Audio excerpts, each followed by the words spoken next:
سنت کے کاموں کی تفصیل سنت سلام کرنا نہایت بڑی سنت ہے اور حضور اکرم صلی اللہ علیہ وآلہ وسلم نے اس کی بہت تاکید فرمائی ہے۔ ہر مسلمان شخص کو سلام کرنا چاہیے، اگرچہ اس کو پہچانتا ہو یا نہ ہو، کیونکہ سلام کرنا اسلام کا حق ہے اور یہ کسی کے جاننے اور شناسائی پر موقف نہیں ہے۔ سنت چھینک، جب چھینک آئے تو الحمدللہ کہنا چاہیے۔ سنت جواب، جب تم سنو کہ کسی نے چھینک کے بعد الحمدللہ کہا ہے تو تم جواب میں یرحمک اللہ ضرور کہو اور اس کا بطور خاص خیال رکھو، کیونکہ یہ بھی اسلام کا حق ہے۔ سنت اطفال، سنت ہے کہ لڑکوں پر بھی سلام کرے، کیونکہ حضور اکرم صلی اللہ علیہ وآلہ وسلم لڑکوں پر گزرے تو سلام کیا۔ آپ نے لڑکوں پر یہ حدیث بخاری مسلم میں موجود ہے۔ سنت رخصت، یہ ہے کہ جب لوگوں سے رخصت ہو تو بھی سلام کرو ان پر۔ سنت مصافحہ، اور سنت ہے کہ مسلمان بھائی سے ملتے وقت مصافحہ کرے اور مرد سے مرد مصافحہ کرے اور عورت سے عورت، لیکن یہ جائز نہیں ہے کہ عورت مرد سے مصافحہ کرے۔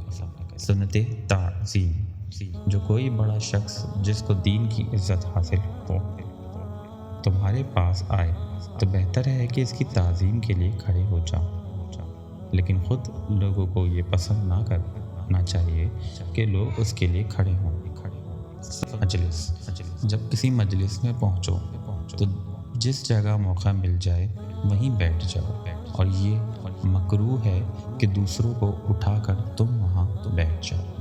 سنت و سعت، جب کوئی شخص آئے اور جگہ نہ ہو تو لوگوں کو چاہیے کہ ذرا مل کر بیٹھ جائے اور آنے والے مومن کے لیے وسعت کر دیں۔ سنت اجازت، اور سنت ہے کہ جب کسی کے مکان میں داخل ہو تو اول اجازت لے کر داخل ہو۔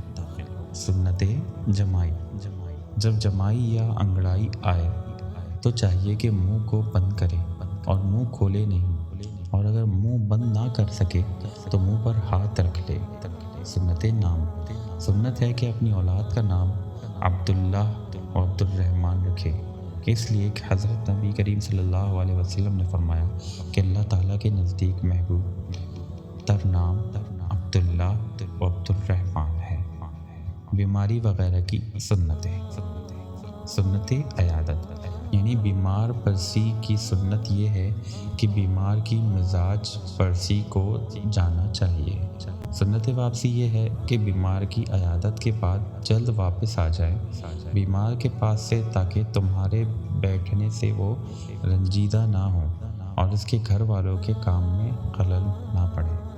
سنت تسلی، بیمار کی ہر طرح سے تشفی کرنی مسنون ہے، اس لیے کہیے کہ انشاءاللہ تعالی تم اچھے ہو جاؤ گے اور اللہ تعالیٰ کی بڑی قدرت ہے، غرض اس سے ڈرانے والی بات نہ کہے۔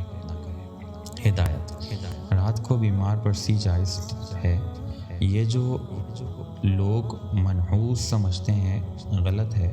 اس طرح جب بیمار کی خبر سنو اس وقت سے جب چاہے بیمار کی عیادت کرائے، یہ ضروری نہیں کہ 3 روز بیمار رہنے کے بعد عیادت کرے، بلکہ جب چاہے کر آئے۔ سنت دوائی، بیماری میں علاج اور دوا کرنا مسنون ہے، لیکن نظر رکھے اللہ تعالیٰ پر۔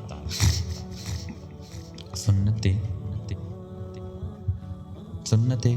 کلونجی، کلونجی اور شہد سے علاج و دوا کرنا سنت ہے، کیونکہ ہمارے پیارے نبی صلی اللہ علیہ وسلم نے فرمایا ہے کہ ان دونوں چیزوں میں اللہ تعالیٰ نے شفا رکھی ہے، اور ان کی تعریف میں بہت سی حدیثیں وارد ہوئی ہیں۔ سنت فعل، سنت ہے کہ جب کسی کا عمدہ نام سنو تو اسے اپنے مداح کے مناسب اور بہتر سمجھ کر خوش ہو جاؤ، یہی فعل ہے۔ بد فعل لینا سخت منع ہے، مثلاً سفر میں جاتے وقت گیدڑ راستے سے ہو کر گزر جائے تو لوگ اس دن کو چھوڑ دیتے ہیں، پھر کسی دن سفر کرتے ہیں، مثلا صبح کو بندر کا نام نہیں لیتے، اس کو برائی کا باعث سمجھتے ہیں، یہ سب منع ہے اور بہت برا ہے۔ کسی آدمی کو منحوس سمجھنا، اور یہ بھی غلطی ہے کہ فلاں مکان کی وجہ سے ہم کو مرض آیا یا نقصان ہوا۔ سنت موت، سنت یہ ہے کہ میت کے دفن میں جلدی کی جائے۔ سنت قبر یہ ہے کہ قبر پر پانی ڈالیں اور قبر بہت اونچی نہ بنائیں اور پختہ قبر نہ بنائیں۔ سنت طعام، سنت ہے کہ میت کے رشتہ داروں کو کھانا دیا جائے، لیکن یہ خیال رہے کہ تمام برادری اور رشتہ داروں کو کھلانا جائز نہیں، بلکہ وہی لوگ کھائیں جو کھانے میں میت والوں کے شریک ہیں، اور کھانے میں ناموری وہ دکھلاوا جائز نہیں، بلکہ جو کچھ موجود ہو وہی دیا جائے۔ یہ سنت کی وہ باتیں ہیں جن پر عمل کرنے سے آدمی نجات پاتا ہے اور محبوب ہو جاتا ہے اللہ کی طرف۔ بس اے مسلمانوں، عمل کرو شوق سے اور دعا کرو کہ سنت کا طریقہ نصیب ہو ہم سب کو، اور آخرت میں ہم سب حضور اکرم صلی اللہ علیہ وآلہ وسلم کے ساتھ۔ آمین۔